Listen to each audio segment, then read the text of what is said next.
Surto psicótico em UTI termina em morte de paciente durante intervenção policial. Era uma noite que prometia ser tranquila no Hospital Municipal de Morrinhos, em Goiás. Mas o que parecia ser apenas mais uma rotina de plantão na unidade de terapia intensiva se transformou em um pesadelo que ninguém jamais esquecerá. Por volta das 20 horas, os corredores da UTI foram tomados por um grito de desespero. Um paciente, Luiz Cláudio Dias, de 59 anos, internado há 3 dias para tratamento renal, teve um surto psicótico. Ele arrancou os aparelhos que o monitoravam, partiu em direção ao banheiro e, em um ato de descontrole total, quebrou o vidro do espelho, transformando os cacos em uma arma mortal. Com os estilhaços nas mãos, Luiz Cláudio caminhou pela UTI até encontrar uma técnica de enfermagem. Ela, sem entender o que estava acontecendo, foi surpreendida e imobilizada por ele, que colocou o pedaço de vidro em seu pescoço. A partir daquele momento, o medo tomou conta de todos. Os gritos da refém ecoavam pelo hospital. "Me ajudem, por favor, me ajudem!", implorava a profissional enquanto Luiz Cláudio ameaçava. "Se alguém se aproximar, eu acabo com tudo aqui." O desespero era palpável. A respiração de todos se tornava pesada e o ar parecia sumir. A equipe médica, em pânico, tentou de tudo. Negociações, falas tranquilizadoras, mas nada adiantava. Luiz Cláudio estava fora de si.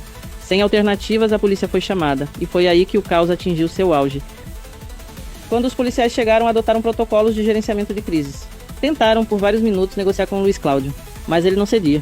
Cada tentativa de aproximação parecia alimentar ainda mais o seu desespero. "Não venham perto, eu estou falando sério, eu vou fazer isso."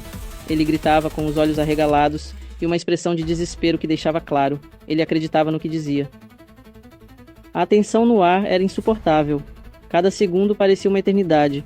Os olhares dos policiais, a equipe médica ao fundo tentando manter a calma, e a refém entre soluços tentando segurar o choro.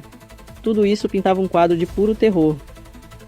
E então veio o disparo, um som seco que atravessou o ar como uma faísca de desespero. O corpo de Luiz Cláudio cambaleou. Ele havia sido atingido no abdômen, mas mesmo assim, em um último ato de resistência, ele continuou tentando lutar. Foi contido pelos policiais, mas o dano estava feito. O hospital, que antes ecoava com gritos, agora estava mergulhado em um silêncio ensurdecedor. Luiz Cláudio foi atendido imediatamente pela equipe médica, mas não resistiu aos ferimentos. A técnica de enfermagem foi libertada, mas seu rosto mostrava que aquela noite jamais seria esquecida. O trauma estava estampado em seus olhos, assim como nos olhos de todos que presenciaram aquele horror. E para a família de Luiz Cláudio restaram apenas perguntas sem respostas e um vazio que nunca será preenchido. "Meu pai foi morto dentro de uma UTI", disse o filho, em meio à revolta e ao luto. A tragédia levantou um debate urgente sobre a segurança em hospitais e o manejo de crises envolvendo pacientes em surtos psicóticos. Mas para quem estava lá naquela noite, o som do disparo e os gritos de desespero jamais serão esquecidos.